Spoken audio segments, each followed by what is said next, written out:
നമ്മുടെ കയ്യിലുള്ള ഓരോ ഡിവൈസിനും ഫോണായാലും ലാപ്ടോപ്പ് ആയാലും അതിന് അതിൻ്റേതായ ഒരു രഹസ്യ ഐഡന്റിറ്റി ഉണ്ട്, ഒരു ഡിജിറ്റൽ ഫിംഗർ പ്രിന്റ് പോലെ. ഇതിനെയാണ് നമ്മൾ മാക് അഡ്രസ് എന്ന് പറയുന്നത്. അപ്പോൾ ഇന്റർനെറ്റിലെ ഈ തിരക്കിനിടയിൽ ഡേറ്റയൊക്കെ കറക്റ്റ് ഡിവൈസിലേക്ക് എത്തുന്നുണ്ടെന്ന് ഉറപ്പാക്കുന്ന ഈ ഒരു രഹസ്യ കോഡിന്റെ പിന്നിലെ കഥ എന്താണെന്ന് നമുക്കൊന്ന് നോക്കിയാലോ? ഒന്ന് ആലോചിച്ചു നോക്കിയേ. നമ്മുടെയൊക്കെ വീടുകളിലിപ്പോ എത്ര ഡിവൈസുകളാ ഇന്റർനെറ്റുമായി കണക്ട് ചെയ്തിരിക്കുന്നത്, അല്ലേ?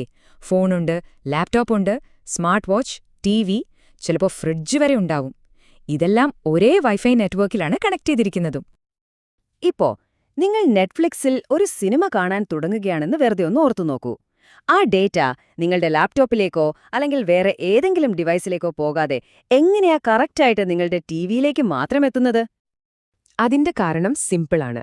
ഓരോ ഡിവൈസിനും അതിൻ്റേതായ ഒരു ഫിംഗർ പ്രിന്റ് പോലെ തന്നെ യുണീക്കായ ഒരു ഡിജിറ്റൽ ഐഡന്റിറ്റിയുണ്ട്. ശരിക്കും പറഞ്ഞാൽ ഇതാണ് നെറ്റ്വർക്ക് കമ്മ്യൂണിക്കേഷന്റെയൊക്കെ ഒരു ബേസ് എന്ന് പറയുന്നത്. ഇതിനെയാണ് നമ്മൾ മാക് അഡ്രസ് എന്ന് വിളിക്കുന്നത്, അതായത് മീഡിയ ആക്സസ് കൺട്രോൾ. ഇതൊരു ഫിസിക്കൽ അഡ്രസ്സാണ്. എന്നുവെച്ചാൽ നിങ്ങളുടെ ഫോണിലെ വൈഫൈ ചിപ്പിലോ ലാപ്ടോപ്പിലെ നെറ്റ്വർക്ക് പോർട്ടലോ ഒക്കെ അതുണ്ടാക്കുന്ന കമ്പനിക്കാർ തന്നെ അതിൽ പതിപ്പിക്കുന്ന ഒരു പെർമനന്റ് അഡ്രസ്സാണിത്. അപ്പോ ഇവിടെ നമ്മൾ IP അഡ്രസ്സും മാക് അഡ്രസ്സും തമ്മിലുള്ള വ്യത്യാസം എന്താണെന്ന് കറക്റ്റായിട്ട് മനസ്സിലാക്കണം. ഒരു IP അഡ്രസ് എന്ന് പറയുന്നത് നിങ്ങളുടെ വീടിരിക്കുന്ന ഏരിയ പോലെയാണ്, അത് മാറാം. പക്ഷേ മാക് അഡ്രസ് എന്ന് പറയുന്നത് നിങ്ങളുടെ വീട്ടിൻ നമ്പർ പോലെയാണ്, അത് പെർമനന്റ് ആണ്, ആ ഒരു വീടിനും മാത്രമുള്ളതാണ്. ചുരുക്കി പറഞ്ഞാൽ IP അഡ്രസ് ഇന്റർനെറ്റിൽ വഴി കാണിച്ചു തരുമ്പോൾ മാക് അഡ്രസ്സാണ് ആ നെറ്റ്വർക്കിലെ കറക്റ്റ് ഡിവൈസ് ഏതാണെന്ന് പറഞ്ഞു തരുന്നത്.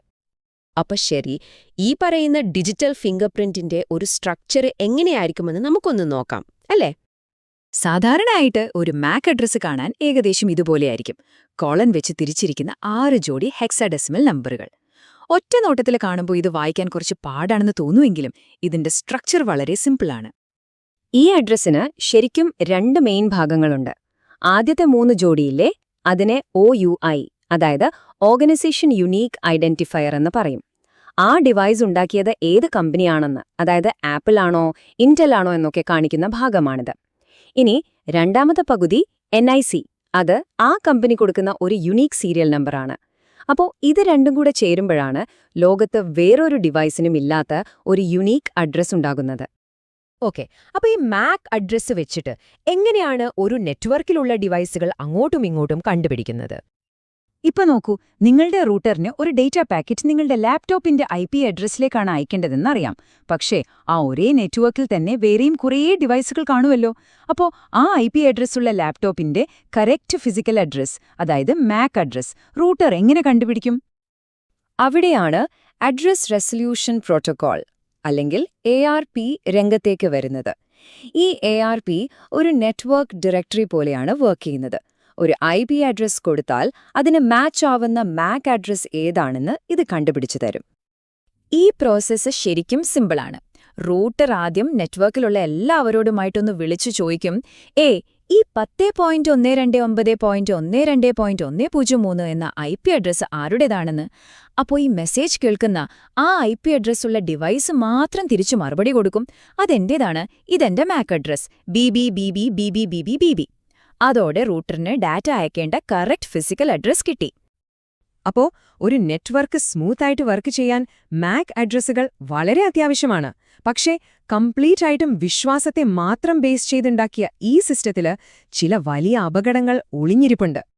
ഇതിലെ ഏറ്റവും വലിയ പ്രശ്നം എന്താണെന്ന് വെച്ചാൽ, ഒരു മാക് അഡ്രസ് ഹാർഡ്വെയറിൽ പെർമനന്റ് ആയിരിക്കണം എന്നാണ് വെപ്പെങ്കിലും ഒരു സോഫ്റ്റ്വെയർ ഉപയോഗിച്ച് നമുക്കത് താൽക്കാലികമായിട്ട് മാറ്റാൻ പറ്റും. ഈ ഒരു ചെറിയ പ്രശ്നം വലിയ സെക്യൂരിറ്റി പ്രശ്നങ്ങളിലേക്കാണ് നമ്മളെ കൊണ്ടുപോകുന്നത്. ഈ പരിപാടിക്ക് പറയുന്ന പേരാണ് മാക് സ്പൂഫിംഗ്. ഒരു ഹാക്കർക്ക് നിങ്ങളുടെ നെറ്റ്വർക്കിൽ ഓൾറെഡി കണക്റ്റഡ് ആയിട്ടുള്ള വിശ്വസിക്കാവുന്ന ഒരു ഡിവൈസിന്റെ മാക് അഡ്രസ് കോപ്പിയടിച്ച് ആ ഡിവൈസാണെന്ന് നടിച്ച് നെറ്റ്വർക്കിൽ കയറാൻ ഇതിലൂടെ പറ്റും. ഒരു ആൾമാറാട്ടം പോലെ. അതുകൊണ്ടാണ് സൈബർ സെക്യൂരിറ്റി എക്സ്പേർട്സ് എപ്പോഴും ഒരു മുന്നറിയിപ്പ് തരുന്നത്, നെറ്റ്വർക്ക് സെക്യൂരിറ്റിക്ക് വേണ്ടി മാക് അഡ്രസ്സുകളെ മാത്രം ആശ്രയിക്കുന്നത് ഒട്ടും സേഫ് അല്ല എന്ന്. അതൊരു ഐഡന്റിഫയർ മാത്രമാണ്, അല്ലാതെ ഒരു സെക്യൂരിറ്റി ഷീൽഡല്ല. ഈ മാക് സ്പൂഫിംഗ് കൂടാതെ വേറെയും അറ്റാക്കുകളുണ്ട്. ഉദാഹരണത്തിന് മാക് ഫ്ലഡിംഗ്. ഇവിടെ ഒരു ഹാക്കർ ആയിരക്കണക്കിന് ഫേക്ക് മാക് അഡ്രസ്സുകളുള്ള ഡാറ്റ അയച്ച് നെറ്റ്വർക്ക് സ്വിച്ചിനെ കൺഫ്യൂഷനാക്കി നെറ്റ്വർക്ക് തന്നെ ഡൗൺ ആക്കും. അതുപോലെ ചില മാക് അഡ്രസ്സുകൾക്ക് മാത്രം എൻട്രി കൊടുക്കുന്ന സെക്യൂരിറ്റി സിസ്റ്റങ്ങളെയും ഇതുപോലെ എളുപ്പത്തിൽ പറ്റിക്കാൻ സാധിക്കും. പക്ഷേ ഇതിനേക്കാളൊക്കെ എത്രയോ അപകടം പിടിച്ചൊരു അറ്റാക്കുണ്ട്.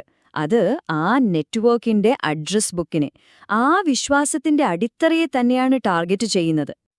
ഇതിനെയാണ് ARP സ്പൂഫിംഗ് അല്ലെങ്കിൽ ARP പോയ്സണിംഗ് എന്ന് പറയുന്നത്. ഇവിടെ ഹാക്കർ എന്താ ചെയ്യുന്നതെന്ന് വെച്ചാൽ നെറ്റ്വർക്കിലേക്ക് കുറെ ഫേക്ക് IRP മെസ്സേജുകൾ അയക്കും. ഉദാഹരണത്തിന് നിങ്ങളുടെ കമ്പ്യൂട്ടറിനോട് റൂട്ടറിന്റെ IP അഡ്രസ് എന്റേതാണ് എന്ന് കള്ളം പറയും. അപ്പോൾ നെറ്റ്വർക്ക് ഈ കള്ളം വിശ്വസിക്കുന്നതോടെ എന്ത് സംഭവിക്കും? നിങ്ങളുടെ കമ്പ്യൂട്ടർ ഇന്റർനെറ്റിലേക്ക് അയക്കുന്ന എല്ലാ ഡേറ്റയും, നിങ്ങളുടെ പാസ്വേഡ്, ബാങ്ക് ഡീറ്റെയിൽസ്, പേഴ്സണൽ മെസ്സേജുകൾ, ഇതെല്ലാം ശരിക്കുള്ള റൂട്ടറിലേക്ക് പോകുന്നതിന് പകരം നേരെ പോകുന്നത് ഹാക്കറുടെ കമ്പ്യൂട്ടറിലേക്കായിരിക്കും.